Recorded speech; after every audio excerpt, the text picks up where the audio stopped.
Hi, everybody. Here we are again. Another episode of the Spiderwick Chronicles. This is book 3, Lucinda's Secret. So I'm at home, so I don't have my whiteboard behind me. If there's any vocabulary that I think that you might not understand, or I just want you to pay attention to that particular word, I'll just stop and we can go through it. So we found out yesterday that the kids go to visit their Aunt Lucinda, great Aunt Lucinda, who is in, it's called an asylum, and it's people that have pretty severe mental issues or things that inside of their brain that they're struggling with. And this is where she is. And so we find out when the family gets there, when the Grace family gets there, they are, we find out she doesn't eat, or at least she doesn't eat in front of anybody, and that she told them they really should get out of that house, that it's really dangerous, the house that she's living in. And Mrs. Grace says, oh, we got construction people, we're working on the safety of it. And the kids ask Aunt Lucinda when their mom leaves that this isn't about that kind of safety in the house, but that there's something else going on, and they tell her about Thimbletack. All right. Chapter 3, in which stories are told and a theft is discovered. Well, we've seen goblins and a troll and a griffin, Jared told her eagerly as they arranged themselves at the foot of the hospital bed. It was such a relief to be believed. Now, if she would just explain how important the guide was, everything would be okay. And Thimbletack? Mallory put in, picking up a cookie and taking a bite. We've seen him, although we're not sure if he counts as a brownie or a Bogart. Right, said Jared. But we need to ask you something important. Thimbletack? Aunt Lucinda asked, patting Mallory's hand. I haven't seen him in ages. How is he? The same, I expect. They're all always the same, aren't they? Yeah, I don't know, Mallory said. Aunt Lucy reached into the drawer of her side table and brought out a worn green cloth bag embroidered with stars. Thimbletack loved these. Jared took the bag and peered into it. Silvery jacks next to several stone and clay marbles glinted inside the pouch. They're his? Oh, no, she said. They're mine, or they were when I was young enough to play with such things. I'd just like him to have them, the poor thing, all alone in that old house. He must be so glad you've come. Jared didn't think Thimbletack was all that glad, but he didn't say so. So, was Arthur your dad? Simon asked. Yes, he was, she said with a sigh. Have you seen his paintings in the house? They nodded. He was a wonderful artist. He used to illustrate advertisements for soda pop and women's stockings. He made paper dolls for Malvina and me. We had a whole folder of them. Different dresses for each season. I wonder whatever happened to those things. Jared shrugged. Maybe they're in the attic. It doesn't matter. He's been gone for a long time now. I'm not sure I'd want to see them anyway. Well, why not? Simon asked. Brings back memories. He left us, She looked down at her thin hands. They were trembling. He went out for a walk one day and never came back. Mother said. She'd known he was going to leave for a long time. Jared was surprised. He'd never given much thought to what Uncle Arthur was like. He thought of the stern, bespectacled face in bespectacled is wears glasses. Face in the library painting. He'd wanted to like his great great uncle who could draw and see fairies. But if what Lucinda said was true, then he didn't like Arthur at all. Our dad left too, said Jared. I just wish I knew why. Aunt Lucy turned her head away, but Jared thought he saw the glint of tears in her eyes. She pressed her hands together to make them stop shaking. Maybe he had to move for his job, Simon offered, like our dad. Oh, come on, Simon, Jared said. You can't really believe that load of crap. Shut up, morons, Mallory glared at them. Aunt Lucy, how come you're in this hospital? I mean, you're not crazy. Jared winced, sure that Aunt Lucy would be mad, but she only laughed. His anger faded. After Father left, Mother and I moved one town over to live with his brother. I grew up alongside my cousin Malvina. That's your grandmother. I told her about Thimbletack and about the little sprites, but I don't think she ever really believed me. Mother died when I was only 16. A year later, I moved back into the estate. I tried to use what little money there was to fix the place up. Thimbletack was still there, of course, but there were other things to do. Sometimes I saw shapes skulking around in the dark. Then one day, they stopped hiding. They thought I had Father's book. They would pinch me and poke me and insist that I give it to them, but I didn't have it. Father had taken it with him. He never would have left it behind. Jared started to speak, but his aunt was lost in her memories and didn't seem to notice. One night, the fairies brought me a piece of fruit. Just a little thing, the size of a grape and red as a rose. They promised not to hurt me anymore. Stupid girl that I was. I took the fruit and sealed my fate. Was it poison? Jared asked, thinking of Snow White and apples. Of a fashion, she said with a strange smile. It tasted better than any food I've ever imagined. It tasted the way I thought flowers might. It tasted like a song you can't quite put a name to. After that, human food, normal food, was like sawdust and ashes. I couldn't make myself eat it. I would have starved. But you didn't starve, thanks to the sprites who I played with when I was a child. They fed me and kept me safe. Aunt Lucy smiled beatifically and stretched out one hand. Let me introduce you. Come, my dears. Come and see my niece and nephews.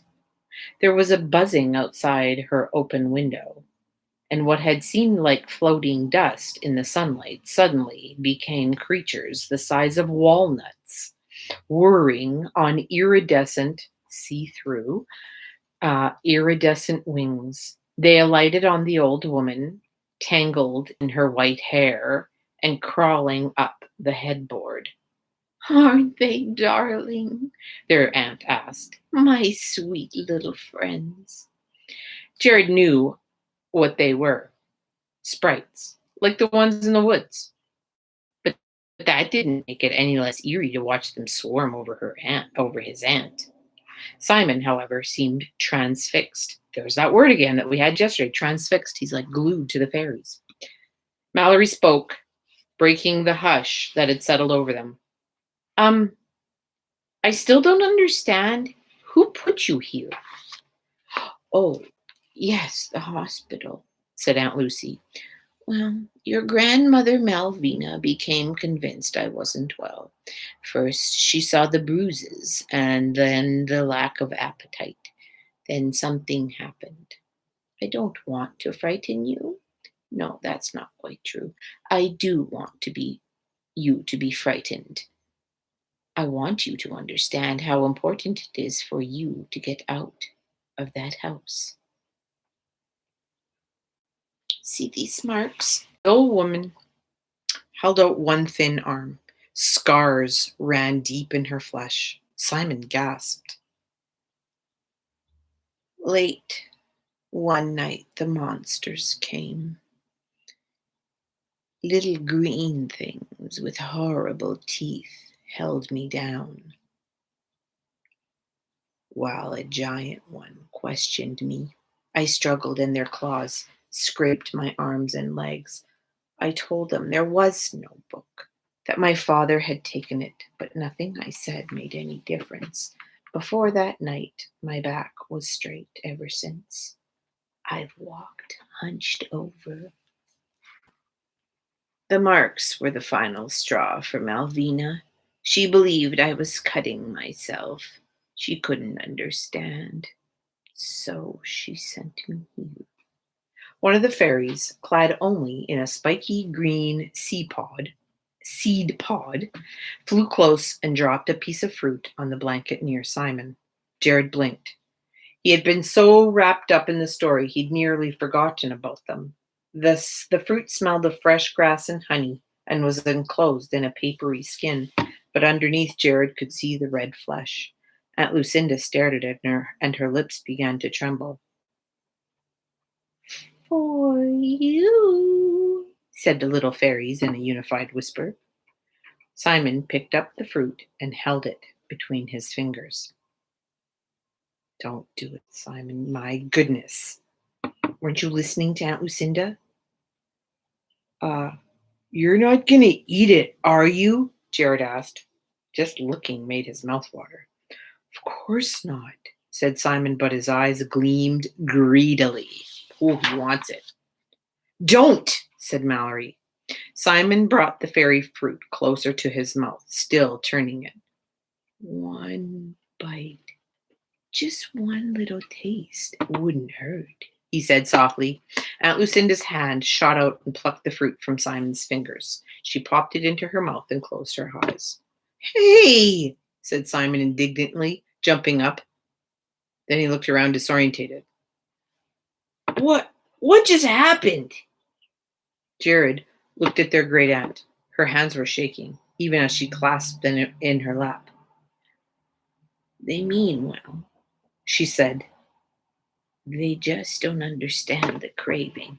To them, it's only food. Jared looked at the little fairies. He wasn't sure what they knew or didn't know.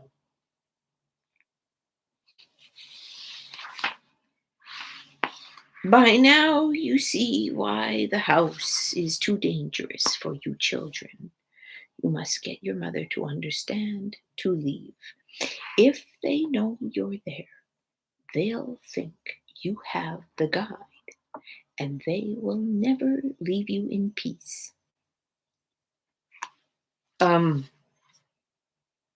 But we do have the guide, Jared said. That's why we came here to ask you about.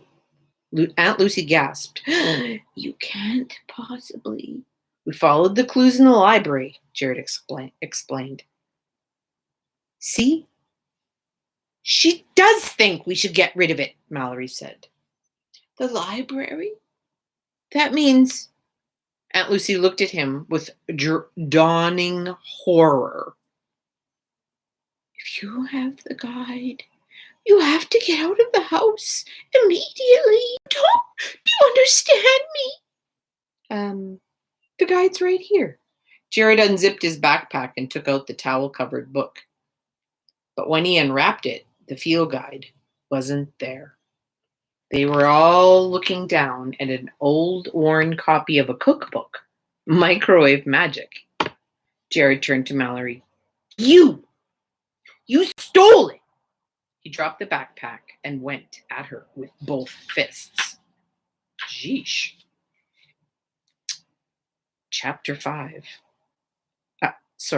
4, in which the Grace children look for a friend.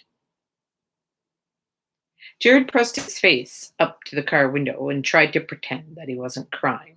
The tears fell hot against his cheeks. He let them run down the cool glass. He hadn't actually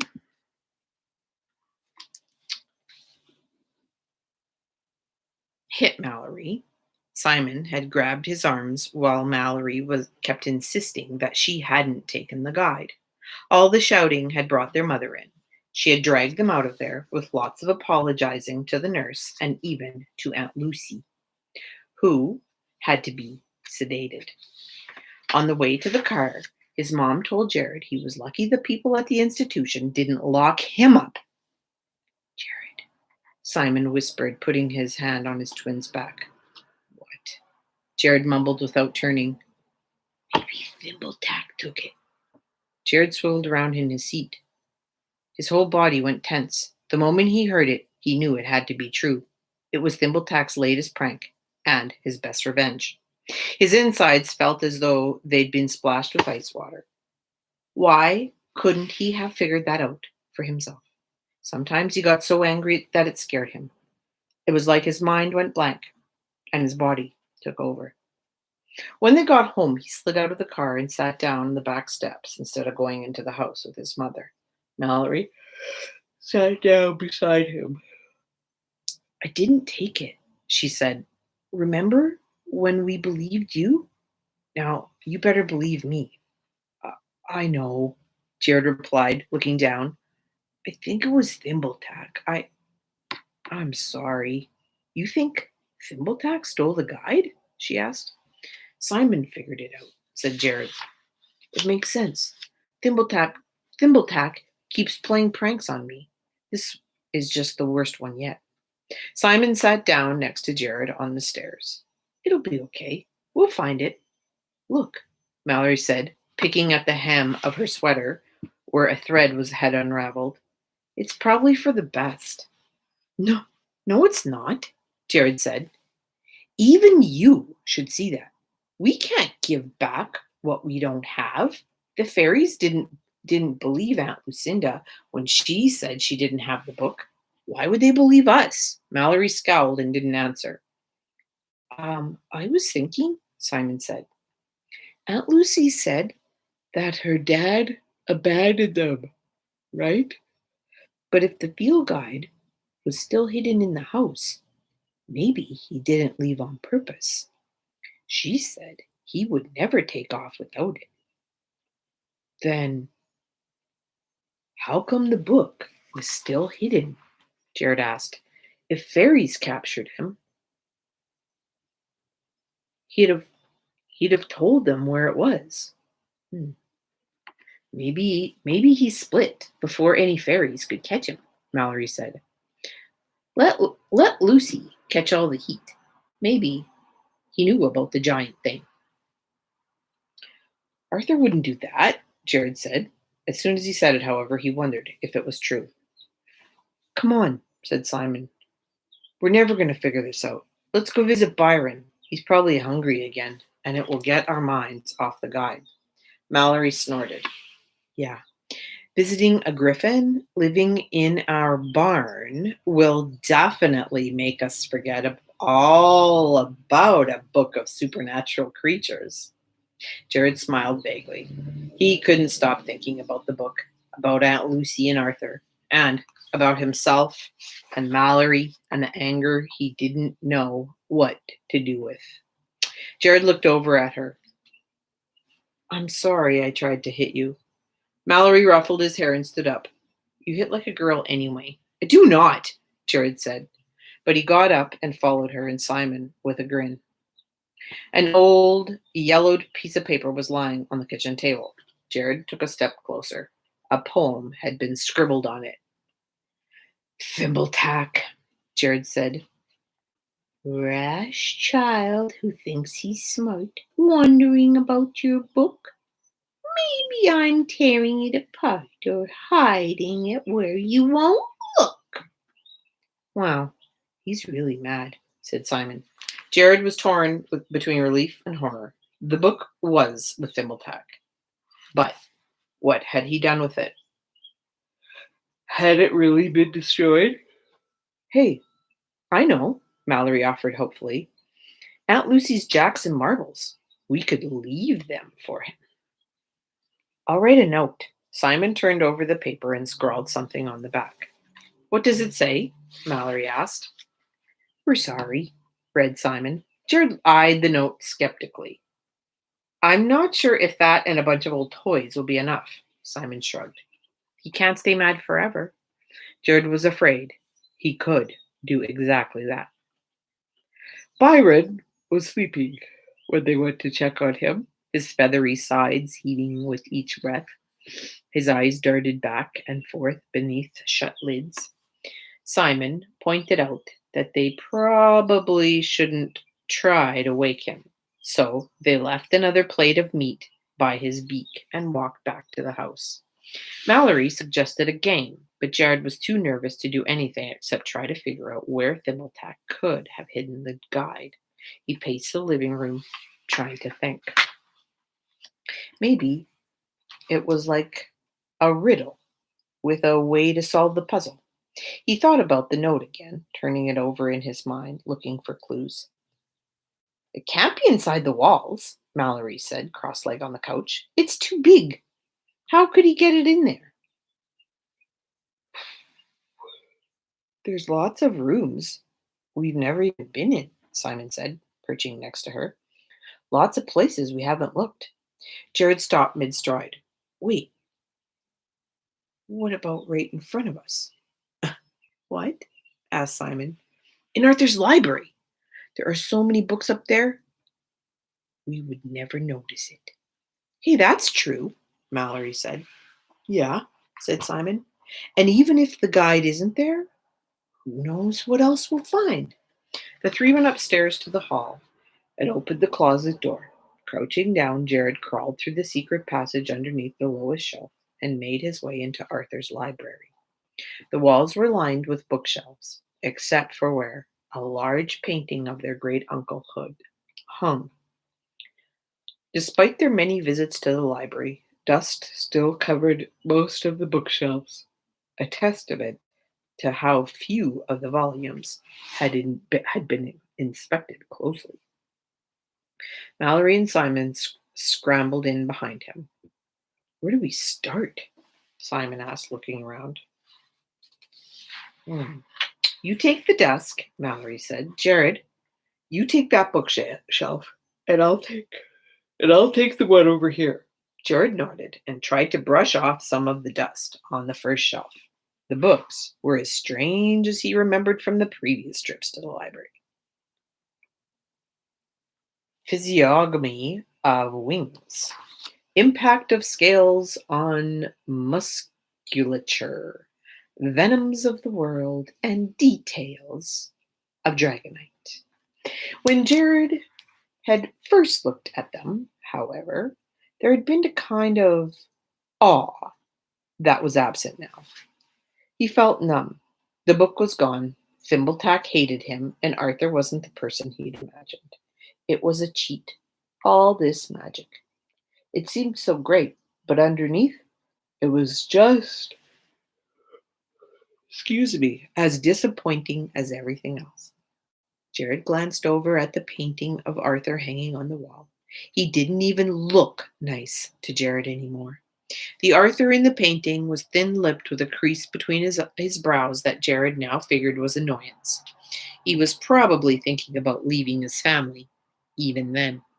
Jared's vision blurred and his eyes burned. It was stupid to cry over someone he'd never met, but he couldn't help it.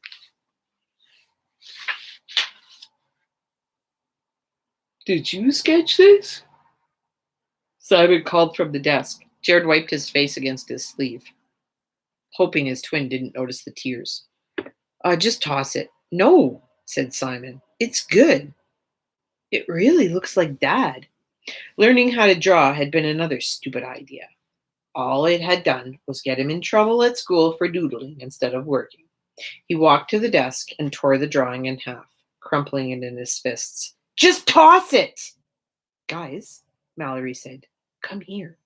Mallory held up several rolled up sheets of paper and 2 long metal tubes. Look. She knelt down and began unrolling pages on the floor.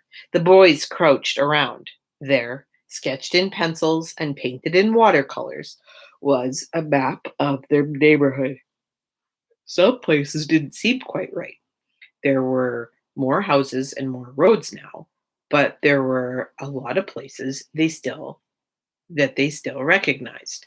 The notes, however, were a surprise. There was a thin circle surrounding a stretch of forest behind their house, with the letters printed inside the circle. Troll hunting territory, Simon read.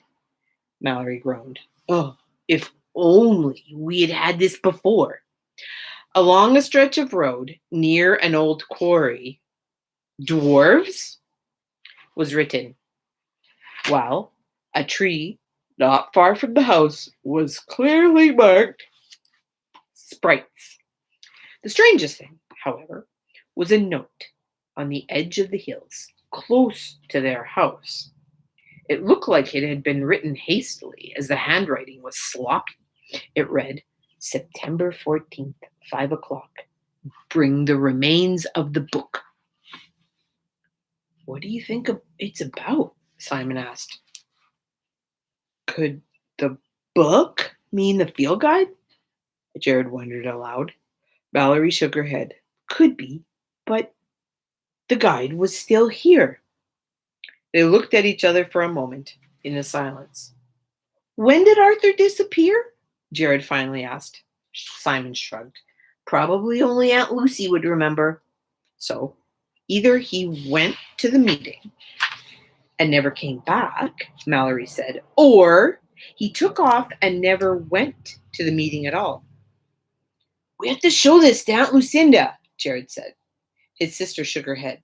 It doesn't prove anything. It'll make her more upset. But maybe he didn't mean to leave, Jared said with a scowl. Don't you think she deserves to know that? Let's go and look ourselves, Simon said. We can follow the map and see where it leads. Maybe there'll be some clue about what really happened. Jared hesitated. He wanted to go. He had been on the verge of suggesting it himself when Simon had spoken. Yet now, he couldn't stop himself from wondering if it was some kind of trap. Following this map would be really, really dumb, said Mallory, especially if we think something might have happened to him out there. That map is so old, Mallory, Simon said. What could happen? Famous last words, Mallory said, but she traced the hills on the map thoughtfully with her finger. It's the only way we'll ever find out anything, said Jared. Mallory sighed. I guess we could take a look, as long as it's daytime. But the first weird thing we see, we go back. Agreed? Agreed, Jared said with a smile. Simon started to roll up the map. Agreed, he said. You're going on a field trip. All right, chapter 5, in which there are many riddles and few answers. Whew. It's getting pretty good. Looks like they're going to take the map, old-fashioned kind of map, not like a Google map on your phone, and they are off and running, trying to find out what exactly maybe happened to their great-great-uncle, Arthur. Okay. See you guys tomorrow. Enjoy the rest of your day and stay healthy.